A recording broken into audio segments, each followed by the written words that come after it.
नमस्कार, आप देख रहे हैं दूरदर्शन समाचार। आपके साथ मैं हूं पराक्रम सिंह शेखावत। बताएंगे आपको इस वक्त की बड़ी और महत्वपूर्ण खबरें। समाचार की शुरुआत सुर्खियों के साथ। जनजातीय गौरव दिवस के मौके पर प्रधानमंत्री मोदी ने गुजरात के नर्मदा में 9,700 करोड़ रुपए से अधिक की विकास परियोजनाओं का किया शुभारंभ और शिलान्यास। मोदी ने प्रधानमंत्री जनजातीय आदिवासी न्याय महाअभियान और धरती आबा जनजातीय ग्राम उत्कर्ष अभियान के तहत निर्मित 1 लाख घरों के गृह प्रवेश कार्यक्रम में भी शिरकत की। उत्तर प्रदेश के मुख्यमंत्री योगी आदित्यनाथ ने भगवान बिरसा मुंडा की 150वीं जयंती पर सोनभद्र में धरती आबा जनजाति ग्राम उत्कर्ष अभियान का किया शुभारंभ। कहा, डबल इंजन की सरकार प्रदेश में 517 आदिवासी बहुल गांवों के समग्र विकास के लिए कर रही है काम।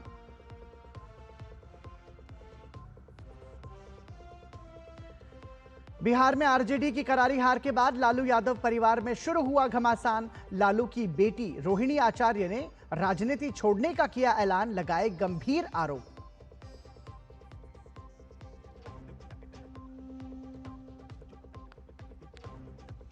बिहार विधानसभा चुनाव में एनडीए को प्रचंड बहुमत मिलने के बाद सरकार बनाने की कवायद तेज। केंद्रीय मंत्री चिराग पासवान सरकार गठन को लेकर नीतीश कुमार से चर्चा करने पहुंचे।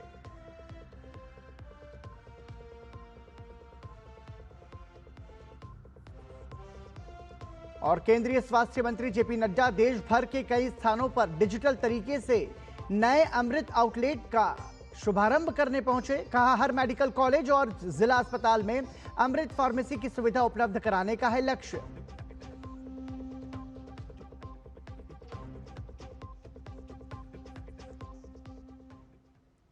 जनजातीय गौरव दिवस के मौके पर प्रधानमंत्री नरेंद्र मोदी ने गुजरात के नर्मदा में 9,700 करोड़ रुपए से अधिक की विकास परियोजनाओं का शुभारंभ और शिलान्यास किया। जनजातीय सशक्तिकरण से संबंधित ये परियोजनाएं बुनियादी ढांचे, स्वास्थ्य, शिक्षा, विरासत पर केंद्रित हैं। प्रधानमंत्री ने जनजातीय आदिवासी न्याय महाअभियान, पीएम जनमन और धरती आबा जनजातीय कार्यक्रम उत्कर्ष अभियान के तहत निर्मित 1 लाख घरों के लाभार्थियों को गृह प्रवेश कार्यक्रम भी कराया। प्रधानमंत्री ने कहा कि भाजपा जनजाति वर्ग के विकास के लिए कार्य कर रही है। वहीं कांग्रेस ने 6 दशकों तक जनजातीय समुदाय को अभाव में रखने का काम किया है।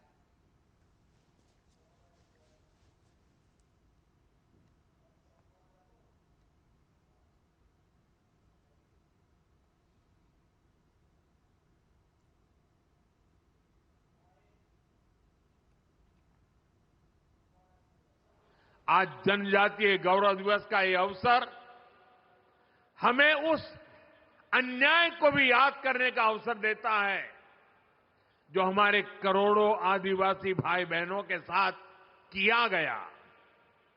देश में 6 दशक तक राज करने वाली कांग्रेस ने आदिवासियों को उनके हाल पर छोड़ दिया था।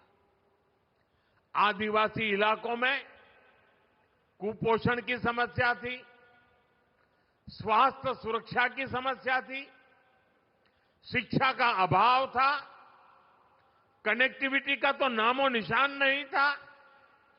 ये अभाव ही एक प्रकार से आदिवासी क्षेत्रों की पहचान बन गई थी और कांग्रेस सरकारें हाथ पर हाथ धरकर बैठी रही।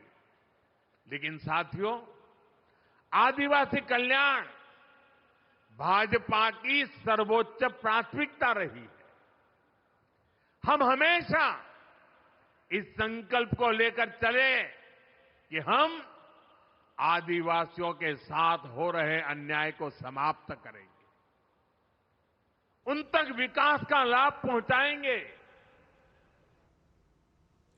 भगवान बिरसा मुंडा की 150वीं जयंती वर्ष के अवसर पर नर्मदा जिले में जनजातीय गौरव दिवस मनाया गया। प्रधानमंत्री ने समारोह में भाग लिया। उन्होंने धरती आबा बिरसा मुंडा की प्रतिमा पर माल्यार्पण भी किया।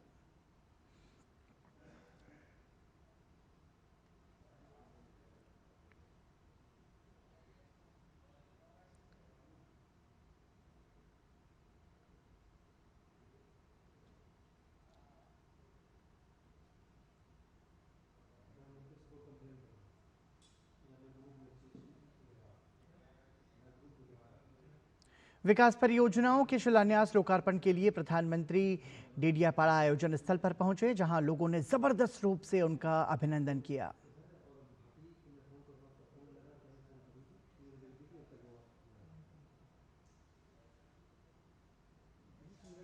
ये तस्वीरें आप देख रहे हैं प्रधानमंत्री नरेंद्र मोदी की गुजरात दौरे की। भगवान बिरसा मुंडा की 150वीं जयंती समारोह के मौके पर प्रधानमंत्री नरेंद्र मोदी ने कई विकास परियोजनाओं की सौगात दी है और इस दौरान प्रधानमंत्री नरेंद्र मोदी का जबरदस्त स्वागत किया गया, अभिनंदन किया गया। प्रधानमंत्री एक बार फिर भगवान बिरसा मुंडा को उन्होंने नमन किया। गुजरात के मुख्यमंत्री भूपेंद्र पटेल ने एक स्मृति चिन्ह प्रधानमंत्री को प्रदान किया। प्रधानमंत्री ने भगवान बिरसा मुंडा के परिजनों को सम्मानित किया। जनजातीय गौरव दिवस को यादगार बनाने के लिए देश के विभिन्न क्षेत्रों में रहने वाले जनजातीय लोगों की परंपरा और जीवन शैली की झलक एक नृत्य नाटिका के रूप में प्रस्तुत की गई। वहीं प्रधानमंत्री के समक्ष कई महिलाओं ने अपनी सफलता की कहानी बयां की।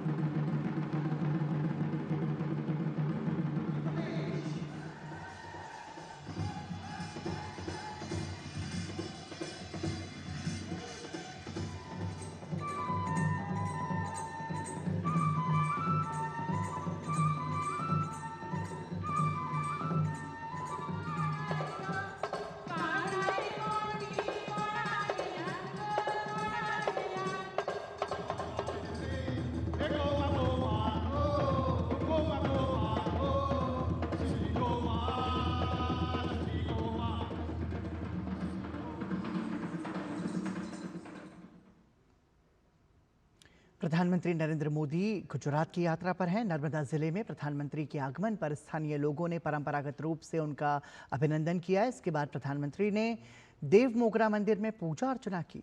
सतपुड़ा की श्रृंखला में बसे धाम में स्वयंभू याहा पांडोरी देव मोगरा माता आदि अनादिकाल से स्वयं कणी कंसरी के रूप में विराजमान है। जनजाति समुदाय के लोगों की अटूट श्रद्धा देव मोगरा माता के प्रति है और कुलदेवी के रूप में उनकी पूजा की जाती है। प्रधानमंत्री ने जनजातीय गौरव दिवस के अवसर पर माता के दर्शन किए और पूजा अर्चना की। राष्ट्रीय जनजातीय गौरव दिवस भगवान बिरसा मुंडा के जन्मदिन के अवसर पर मनाया जाता है।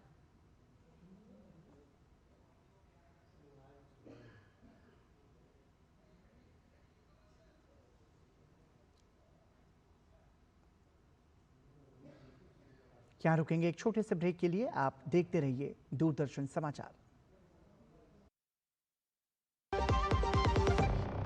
जरा सी हंसी दुलार जरा सा जरा सी अनबन प्यार जरा सा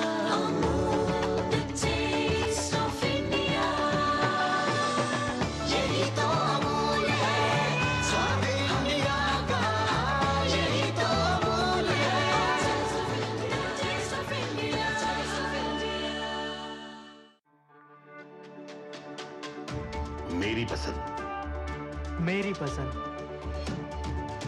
मेरी पसंद, मेरी पसंद,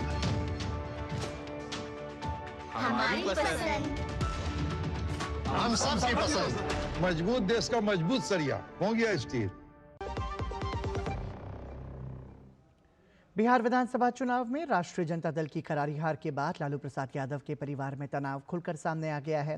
लालू प्रसाद यादव की छोटी बेटी और तेजस्वी यादव की बहन रोहिणी आचार्य ने एक्स पर एक पोस्ट डालकर सियासी हलचल मचा दी। रोहिणी ने लिखा कि वो राजनीति छोड़ रही हैं और अपने परिवार से संबंध तोड़ रही हैं। उनका दावा है कि संजय यादव और रमीज ने उन्हें ऐसा करने के लिए कहा और वो इस पूरे प्रकरण की जिम्मेदारी अपने ऊपर ले रही हैं।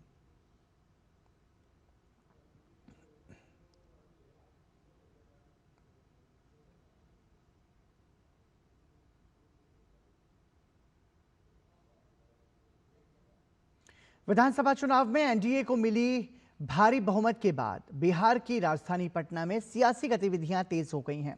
शनिवार सुबह से ही मुख्यमंत्री आवास पर नेताओं का तांता लगा है।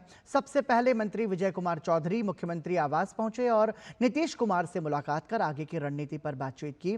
इसके बाद जनता दल यूनाइटेड के कार्यकारी अध्यक्ष संजय झा, पार्टी के वरिष्ठ नेता और केंद्रीय मंत्री ललन सिंह और भाजपा नेता और बांकीपुर विधानसभा सीट से पार्टी के निर्वाचित विधायक और पूर्व मंत्री नितिन नवीन समेत कई नेताओं ने नीतीश कुमार से मुलाकात की। वहीं करीब 1 घंटे की बातचीत के बाद लोक जनशक्ति रामविलास के प्रमुख और केंद्रीय मंत्री चिराग पासवान बाहर निकले।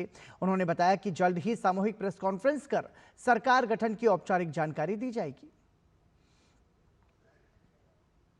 लोजपा रामविलास के अध्यक्ष और केंद्रीय मंत्री चिराग पासवान ने बिहार विधानसभा चुनाव परिणाम के बाद आज बिहार के मुख्यमंत्री नीतीश कुमार से मुलाकात कर उन्हें एनडीए की प्रचंड बहुमत की बधाई दी। उन्होंने बताया कि चर्चा के दौरान सरकार के गठन और आगे की रणनीति को लेकर चर्चा हुई।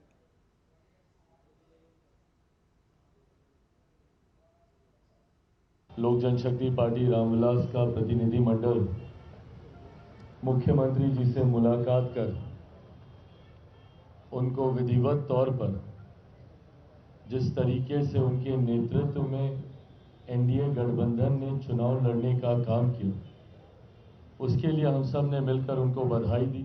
आने वाले दिनों में क्या रूपरेखा सरकार की गठबंधन की रही, उस पर भी हम लोगों ने चर्चा करने का काम किया। मुझे इस बात की खुशी है, इस बात का गर्व है कि आज कहीं ना कहीं हमारी पार्टी ने अपनी मेहनत, अपने परिश्रम से, कार्यकर्ताओं की मेहनत परिश्रम से आज पार्टी ने अपने आप को उस मुकाम तक लेकर जाने का काम किया जो सोच मेरे नेता आदरणीय रामविलास पासवान जी की रही। बिहार में एनडीए को मिले प्रचंड जनादेश के बाद उप मुख्यमंत्री विजय कुमार सिन्हा ने विपक्ष पर तंज कसा है।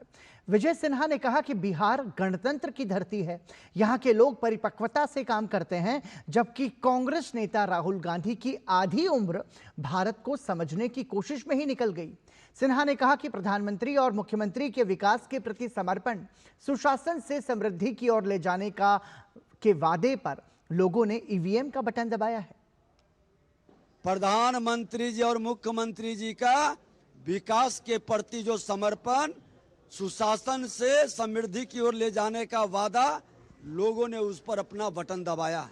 राहुल गांधी जी आधी से अधिक उम्र बीत गई, फिर भी अभी परेशान है भारत को समझने में। ये गणतंत्र की धरती है और बिहार तो इस धरती के जननी है, इसलिए यहाँ के लोग बड़ी परिपक्वता से काम करते हैं। जो जनादेश मिला है कोई दायां बायां भी नहीं कर पाएगा। याद रखिएगा, ये जनादेश बिहार की जनता का लोकतंत्र को मजबूत करने और राष्ट्र प्रथम के भाव से चलने के लिए मिला है, प्रधानमंत्री और मुख्यमंत्री के नेतृत्व में। जनता दल यूनाइटेड के राष्ट्रीय कार्यकारी अध्यक्ष संजय कुमार झा ने मुख्यमंत्री नीतीश कुमार को बधाई दी और कहा कि एनडीए ने जो घोषणा पत्र पेश किया था और जनता से जो वादे किए थे, उन्हें आगामी 5 वर्षों में पूरी तरह से लागू किया जाएगा। एनडीए और जनता दल यूनाइटेड हमारी पार्टी विनम्रता से इस मैंडेट को स्वीकार करती है।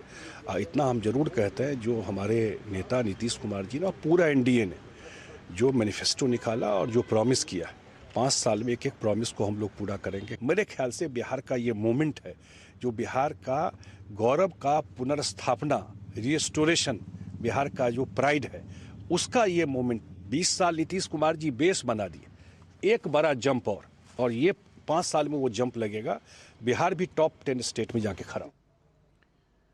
बिहार विधानसभा चुनाव में एनडीए को मिले प्रचंड बहुमत को लेकर भाजपा के राष्ट्रीय महासचिव तरुण चुग ने कहा कि बिहार ने जनादेश में साफ कर दिया है कि उन्हें विपक्ष का जंगल राज, माफिया राज नहीं चाहिए, बल्कि रोजगार, समृद्धि, उद्योग और विकास चाहिए। बिहार ने जनादेश में साफ कर दिया है कि उन्हें रोजगार, समृद्धि, उद्योग, विकास चाहिए, ना कि विपक्ष की इंडी गठबंधन की जातीय सांप्रदायिक दादागिरी, जंगल राज, माफिया राज, मुस्लिम लीग की नक्सलवादी राजनीति, बल्कि अब MY का मतलब भाजपा के लिए है महिला व यूथ का विकास। जनता का ये प्रचंड जनादेश बताता है कि मोदी सरकार की नीयत और नीति जनता का भरोसा है। बिहार विधानसभा चुनाव में एनडीए को मिली बम्पर जीत से बंगाल भाजपा भी उत्साहित है। पश्चिम बंगाल में भाजपा के वरिष्ठ नेता और केंद्रीय मंत्री सुकांता मजूमदार ने कहा कि बंगाल में जंगल राज खत्म करने का समय आ गया है। बंगाल में भी भाजपा की प्रचंड जीत होगी। बंगाल की जनता इस शासन को हटाकर यहां सुशासन स्थापित करने और राम राज्य लाने के लिए प्रतिबद्ध है। देखिए, आदरणीय प्रधानमंत्री खुद बता चुके हैं कितना इम्पैक्ट पड़ेगा। गंगा जी बिहार से होकर बंगाल में आती हैं। बंगाल में जंगल राज साफ करने का समय आ गया, आदरणीय प्रधानमंत्री जी ने बताया है।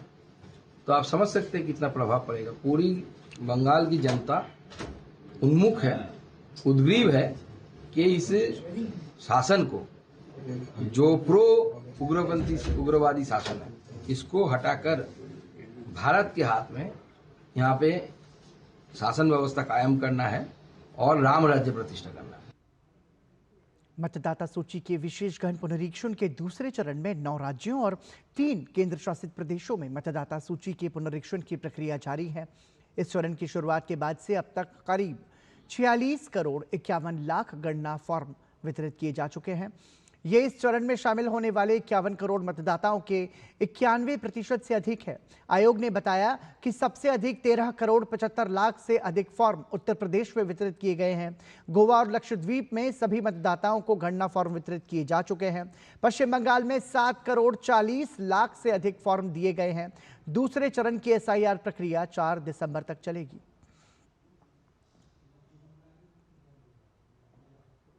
भगवान बिरसा मुंडा की 150वीं जयंती पर उत्तर प्रदेश के मुख्यमंत्री योगी आदित्यनाथ ने सोनभद्र में आयोजित एक कार्यक्रम में हिस्सा लिया। इस अवसर पर मुख्यमंत्री योगी आदित्यनाथ ने कहा कि प्रधानमंत्री ने PM जनमन योजना के तहत धरती आबा जनजाति ग्राम उत्कर्ष अभियान शुरू किया है। इस अभियान के तहत डबल इंजन सरकार बुनियादी सुविधाएं प्रदान करने के साथ साथ उत्तर प्रदेश के 517 आदिवासी बहुल गांवों के समग्र विकास के लिए काम कर रही है।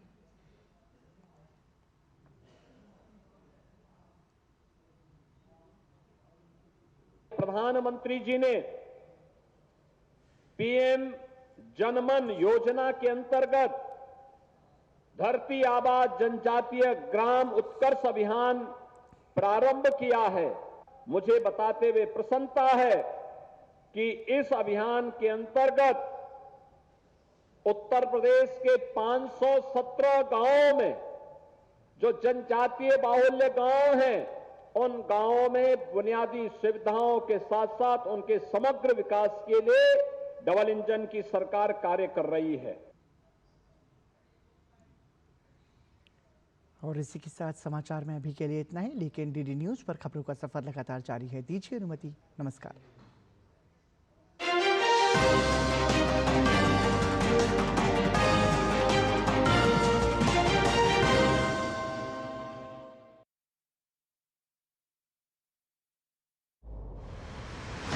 जब देश पूछता है, जवाब देना पड़ता है। शाम